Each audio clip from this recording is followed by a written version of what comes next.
സ്നേഹ നമസ്കാരം പ്രിയപ്പെട്ടവരെ. അവസാനത്തെ പരിപാടി എന്നുള്ള നിലയ്ക്കാണ് കൃതജ്ഞത. പക്ഷെ എല്ലാ ദിവസത്തേക്കാളും വളരെ നേരത്തെ നമ്മളുടെ പരിപാടി പ്രഭാഷകർ കുറവായത് കൊണ്ടായിരിക്കാം. എന്തായാലും കുറച്ചാളുകളെ ഉണ്ടായിരുന്നുള്ളൂ എങ്കിലും വളരെ നല്ലൊരു പരിപാടിയായിരുന്നു. വീരേന്ദ്രകുമാറിനെ കുറിച്ചിട്ടുള്ള എൻ്റെ ഓർമ്മ എന്ന് പറയുമ്പോൾ പല വേദികളിൽ കണ്ടിട്ടുണ്ട്. ഒരു തവണ അദ്ദേഹത്തെ പരിചയപ്പെടാനുള്ള അതിയായ അത്യാഗ്രഹം കൊണ്ട് അങ്ങനെ ഒരു പരിപാടിക്ക് കണ്ട് സംസാരിച്ചു. അദ്ദേഹം വളരെ കൂളായിട്ടാണ്, വളരെ ഫ്രണ്ട്ലി ആയിട്ടാണ് സംസാരിച്ചത്. ആ ഒരു ഓർമ്മയാണുള്ളത്. വീരേന്ദ്രകുമാറിന്റെ പുസ്തകങ്ങൾ ആദ്യം കാണുന്നത് ഞാൻ എൻ്റെ കല്യാണം കഴിഞ്ഞ് അവിടെ അവരുടെ വീട്ടിലേക്ക് ചെന്നപ്പോൾ അവിടെ ഒരു തുറക്കാത്ത അലമാര. ഈ അലമാര ഞാൻ പിന്നെ ഇങ്ങനത്തെ പഴയ സാധനങ്ങളൊക്കെ കാണുന്നത് കുത്തിപ്പൊക്കാൻ ഇത്തിരി ഇൻട്രസ്റ്റ് ഉള്ള ആളായ കാരണം ഞാനത് തുറന്നു നോക്കിയപ്പോൾ അതില് വീരേന്ദ്രകുമാറിന്റെ ഈ കാട്ടും കാണാച്ചേരും, രാമന്റെ ദുഃഖം, അതുപോലെ ഒരു 2-3 പുസ്തകം ഇരിക്കുന്നുണ്ടായിരുന്നു. പിന്നെ മാതൃഭൂമിയുടെ പഴയ മാതൃഭൂമികൾ കെട്ടായിട്ട് അതിൽ കെട്ടി വെച്ചിട്ടുണ്ടായിരുന്നു. ഈ വീട്ടിൽ ഇപ്പോൾ ഉള്ളവരാരും ഇതൊന്നും വായിക്കാനൊരു സാധ്യത ഞാൻ കാണുന്നില്ല. അങ്ങനെയാണ് ഞാൻ അന്വേഷിച്ചത്, ഇത് ആരാണ് ഇതിന്റെ ഉടമസ്ഥൻ എന്നുള്ളത്. അപ്പോൾ അവിടുത്തെ വാപ്പാട അനിയന്റെ മകൻ, വെള്ളാങ്കല്ലൂർ പഞ്ചായത്തിൽ ഏറ്റവും കൂടുതൽ ഭൂമി ഉണ്ടായിരുന്ന മനുഷ്യനാണ് ഇദ്ദേഹം. പുസ്തകം വായിച്ചും സാഹിത്യ സദസ്സുകളിലേക്ക് നടന്നുകൊണ്ടും സാഹിത്യകാരന്മാരായ കൂട്ടുകാർക്ക് വേണ്ടി ചൂത് കളിച്ചും മദ്യം വാങ്ങിച്ചു കൊടുത്തും ഈ ഭൂമി മുഴുവനും വിറ്റ് നശിപ്പിച്ചു. അദ്ദേഹത്തിന്റെ നീക്കിയിരിപ്പ് സ്വത്താണ് ഈ അലമാരയിൽ ഉണ്ടായിരുന്ന പുസ്തകങ്ങൾ. അത് വേറെ ആർക്കും തൊടാൻ അവകാശം ഉണ്ടായിരുന്നില്ല. എന്നിട്ട് അദ്ദേഹത്തിന്റെ ഭാര്യയുടെ കുടുംബക്കാർ ചാവക്കാടുള്ള വലിയ ആൾക്കാരാണ്. അദ്ദേഹത്തിന്റെ ഈ ഭാര്യയുടെ ആങ്ങള ഇവിടെ നമ്മളെ ജൂബിലിയില് ഡോക്ടർ അനിയന്റെയാണ്. അങ്ങനെ അറിയിക്കാൻ ഡോക്ടർക്ക് അറിയായിരിക്കും, ചാവക്കാടുള്ളതാണ്. വിഹിസാൻ എന്നാണ് ആ ഡോക്ടർ പേര്. അങ്ങനെ ഈ പുസ്തകങ്ങൾ ഈ മുസമിലൊക്കെ ഇടക്ക് വീട്ടിലേക്ക് മാസത്തിൽ ഒരിക്കൽ വരും. ഞാൻ അദ്ദേഹത്തോട് സാങ്ഷൻ വാങ്ങിച്ചു, ഇതിൽ നിന്നുള്ള പുസ്തകങ്ങൾ ഞാൻ എടുത്ത് വായിച്ചോട്ടെ എന്ന് ചോദിച്ചപ്പോൾ ആള് പറഞ്ഞപ്പോഴുള്ളവർക്ക് ഒന്നും ഇഷ്ടാവില്ല, ഞാൻ പുസ്തകം വായിച്ച് ചീത്തായി പോയതാണെന്നാണ് ഇവരൊക്കെ പറയുന്നത്, അതുകൊണ്ട് ഇഷ്ടാവില്ല എന്ന് പറഞ്ഞു.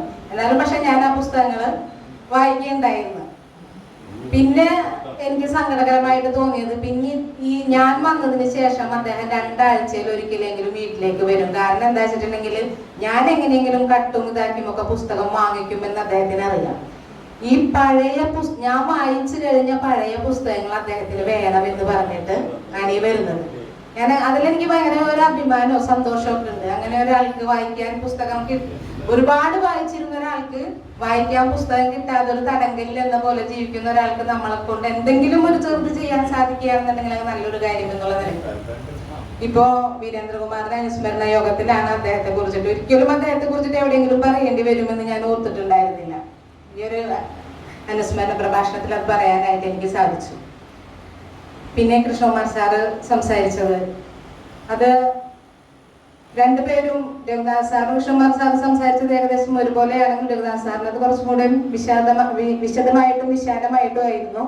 കൃഷ്ണകുമാർ സാറ് സംസാരിച്ചതിലും ഞാൻ കുഞ്ഞിലെ മുതൽ കേൾക്കുന്ന ഒരു കാര്യമാണ് വീരേന്ദ്രകുമാർ സാറിന് വീരേന്ദ്രകുമാറിന് മറ്റുള്ളവരെ എഴുതി കൊടുക്കുകയാണ് എന്നുള്ളത്. സത്യം പറഞ്ഞാൽ അത് വിശ്വസിച്ചു പോകും. എന്താ അങ്ങനെ സംഭവിക്കാറുണ്ട് നമ്മളുടെ ഇവിടങ്ങളിൽ, നമ്മുടെ നാട്ടിൽ സംഭവിക്കാവുന്ന ഒരു കാര്യമാണ്. പക്ഷെ ഇപ്പൊ ഇവരുടെയൊക്കെ സംഭാഷണങ്ങളിൽ നിന്നും എനിക്ക് മനസ്സിലായി, അല്ലാതെ അദ്ദേഹം തന്നെ എഴുതിയതാണ് ആ കാര്യങ്ങൾ എന്നുള്ള ഒരു ഇത്. അതുപോലെ ഹൈമവതഭൂവിൽ എന്നുള്ള പുസ്തകം എനിക്ക് കിട്ടിയത് കുറെ വർഷങ്ങൾക്ക് മുമ്പ്. ആ പുസ്തകം ഇറങ്ങിയ സമയത്ത് ഉമ്മാക്ക് വയ്യാണ്ടായിട്ട് ഹോസ്പിറ്റലിൽ ഇരിക്കുകയായിരുന്നു. ഹോസ്പിറ്റലിൽ ഉമ്മാക്ക് കൂട്ടിയിരിക്കുകയായിരുന്നു. ആ സമയത്ത് എൻ്റെ ഒരു ഫ്രണ്ട് പ്രിയ നമ്മുടെ മലയാളം.com എന്ന് പറഞ്ഞ ഒരു ഓൺലൈൻ മാഗസിൻ നടത്തുകയായിരുന്നു. അതിനുമ്പ് മനീഷ എന്ന് പറഞ്ഞൊരു മാഗസിൻ്റെ എഡിറ്ററായിരുന്നു അവളും ഇന്നിപ്പോൾ നമ്മളോടൊപ്പം ഇല്ല. എനിക്ക് ഹോസ്പിറ്റലിൽ വെച്ച് വായിക്കാൻ വേണ്ടിയിട്ട് കൊണ്ടുവന്ന് തന്നതാണ് ഹൈമവതഭൂവിൽ എന്ന പുസ്തകം. അത് വായിച്ചിട്ട് ഞാൻ ശരിക്കും വണ്ടടിച്ചു പോയി എന്നുള്ളതാണ്. വല്ലാത്തൊരു അനുഭവമാണ് ആ പുസ്തകം നമുക്ക് തരുന്നത്. വേറെ ഒരു കാര്യവും നമുക്ക് ഹോസ്പിറ്റലിൽ ഇല്ലല്ലോ, രോഗിയെ നോക്കുക എന്നുള്ളതല്ലാതെ. അപ്പൊ ഈ പുസ്തകം ആ ഹോസ്പിറ്റൽ ദിവസങ്ങളിലാണ് ഞാനത് വായിച്ചത്. അതിലാണ് ഏറ്റവും വില കൂടിയ ചായല ഇങ്ങനെ ഉണ്ടെന്നുള്ളതും, പിന്നെ ചൂട് വെള്ളം മാത്രം വരുന്ന ഒരു സ്ഥലം ഇവിടെ മാനസരോവർ ആ ഭാഗത്തുണ്ടെന്നുള്ളതും, ആ ഗംഗോത്രിയിലുണ്ടെന്നുള്ളതും അങ്ങനെ കുറെ കാര്യങ്ങൾ, പുതിയ ഒരുപാട് കാര്യങ്ങൾ ഹൈമവതഭൂവിൽ എന്നുള്ള പുസ്തകത്തിൽ നിന്ന് അറിയാൻ സാധിച്ചു. ഇന്നലെ ഇപ്പൊ ആ പുസ്തകം എടുത്തു നോക്കിയപ്പോ എനിക്ക് തോന്നുന്നു, തമ്പുരാൻ ഇത് മുഴുവൻ ഞാൻ വായിച്ചല്ലേ, ഇപ്പൊ അത് എങ്ങനെ വായിക്കുമെന്ന് തോന്നുന്നു. അത്രക്ക് വലിയൊരു പുസ്തകമാണല്ലോ അത്. പിന്നെ രഘുനാഥ് സാർ പറഞ്ഞ സ്ഥലം മാറ്റം, രക്ഷിക്കാൻ വേണ്ടിയിട്ടും ശിക്ഷിക്കാൻ വേണ്ടിയിട്ടും ഉണ്ടായ സ്ഥലം മാറ്റം, അതെന്തായാലും രസകരമായി. അതീവ രസകരമായിരുന്നു രഘുനാഥ് സാറിന്റെ സംസാരം. വളരെ നർമ്മത്തോടു കൂടിയിട്ടുള്ള നർമ്മരസത്തിൽ ചാലിച്ചിട്ടുള്ള പ്രഭാഷണങ്ങളായിരുന്നു. അതിൽ സീതി ഹാജി ബലിതങ്ങള് നമ്മളും കുഞ്ഞിലെ മുതൽ കേൾക്കുന്നതാണ്. ഒരുമിച്ച് കൂടുന്ന കുടുംബ സദസ്സുകളിൽ ഈ സീതി ഹാജിനെ കളിയാക്കുക എന്നുള്ളത് അതൊരു എന്താ പറയാ, അതൊരു ആചാരം തന്നെയായിരുന്നു ഞങ്ങളുടെ വീട്ടിലൊക്കെ. ആങ്ങളമാരൊക്കെ ഇങ്ങനെ ഇരിക്കും, ഇങ്ങനെ പറയാൻ വേണ്ടിയിട്ട് സീതി ഹാജി എന്ന് പറഞ്ഞിട്ട് ഓരോ കാര്യങ്ങള്. പിന്നെ പറഞ്ഞു ജഹനാരനെ കുറിച്ചിട്ട്, ഷാജഹാനെ കുറിച്ചിട്ട്, മുംതാസിനെ കുറിച്ചിട്ടൊക്കെ. ഈ ദാരാഷുക്കൂറിനെ കുറിച്ചിട്ട് 2 വാല്യങ്ങളായിട്ട് വലിയ പുസ്തകം സാഹിത്യ അക്കാദമിയാണോ ഭാഷാ ഇൻസ്റ്റിറ്റ്യൂട്ട് ആണോ ഇറക്കിയിട്ടുണ്ട്. 2 വാല്യങ്ങളായിട്ട് ആ പുസ്തകമുണ്ട്. അതിലും ഈ കൊട്ടാരത്തെ കുറിച്ചിട്ടും കാര്യങ്ങളെ കുറിച്ചിട്ടും ദാരയുടെ ജീവിതത്തെ കുറിച്ചിട്ടും ഒക്കെ തന്നെയാണ് വിശദമായിട്ട് പ്രതിപാദിക്കുന്നത്. ജഹ്നാരനെ കുറിച്ച് മാത്രം ഒരു പുസ്തകമുണ്ട്.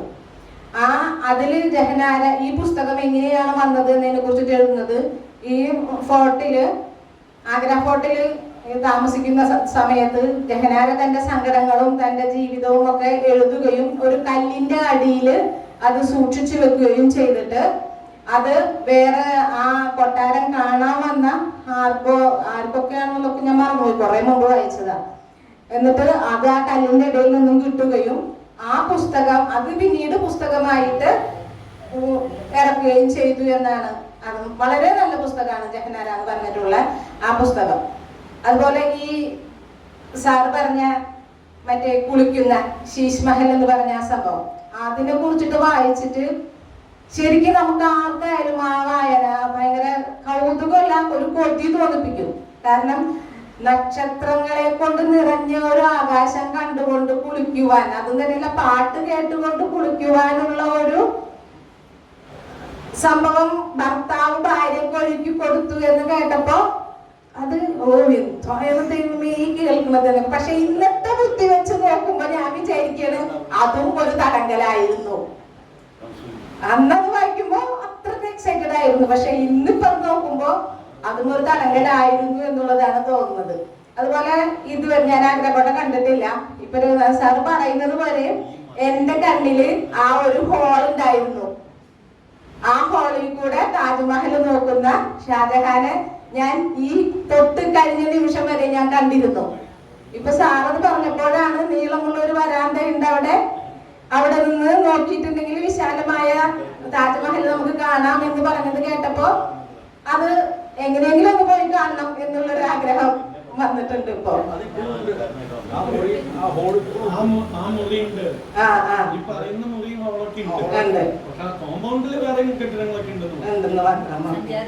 ഒരുപക്ഷെ അന്ന് കാലത്ത് അയാള് കുറെ കാലം ആ മുറിയിൽ തന്നെ തളവിട്ടുണ്ടായിരുന്നിരിക്കാം. കാണുമ്പോ നമ്മൾ വിചാരിക്കുന്ന ചിലപ്പോ അതായിരിക്കാം. അദ്ദേഹത്തിന് ആ ഒരു മുറിയിൽ മാത്രം ഇരിക്കാൻ സൗകര്യം ഉണ്ടാവുകയും കൊട്ടാരത്തിന്റെ പറമ്പ് അതിവിശാലമാവുകയും ചെയ്തതായിരിക്കാം. നമുക്കറിയില്ലല്ലോ, അക്കാലത്ത് നമ്മൾ ജീവിച്ചിരുന്നില്ലല്ലോ. എന്തായിരുന്നാലും ശരി, അവലോകനം എന്നുള്ള നിലയ്ക്ക് ഇത്രയൊക്കെ മതിയെന്നാണ് എനിക്ക് തോന്നുന്നത്.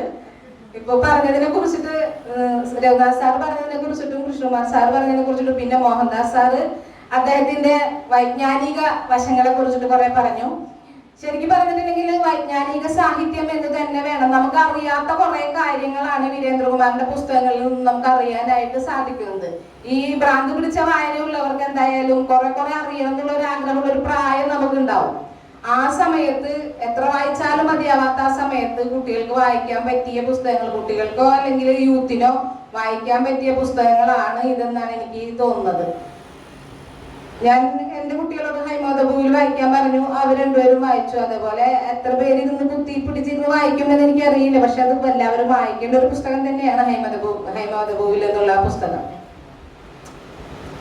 മാതൃഭൂമിയുമായിട്ട് എനിക്ക് അടുത്ത ബന്ധം തന്നെയാണുള്ളത്. പുസ്തകങ്ങളൊന്നും അവിടെ പ്രസിദ്ധീകരിച്ചിട്ടില്ല. ഞാൻ അതിനു വേണ്ടി ഇതുവരെ ആവശ്യപ്പെട്ടിട്ടില്ല. അതേസമയം തൃശ്ശൂര് മാതൃഭൂമി ഓഫീസിലത്തെ സുനിലായാലും കണ്ണനായാലും അവര് നൗഷാദായാലും എല്ലാവരായാലും നല്ലൊരു അടുപ്പുണ്ട്, സൗഹൃദത്തിലാണ്.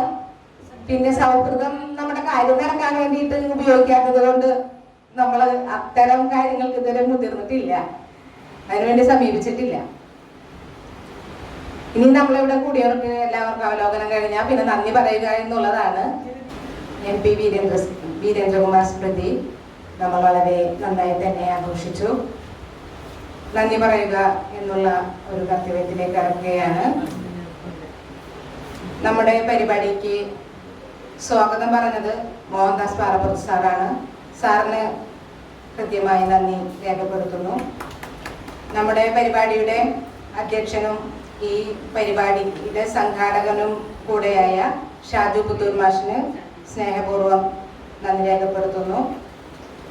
ഉദ്ഘാടന പ്രസംഗം നടത്തിയ, വളരെ നന്നായി നമ്മളെ രസിപ്പിച്ചുകൊണ്ട് 1 മണിക്കൂറോളം ഉദ്ഘാടന പ്രസംഗം നടത്തിയ K. രഘുനാഥൻ സാറിന് വളരെ കൃത്യമായ നന്ദി രേഖപ്പെടുത്തുന്നു.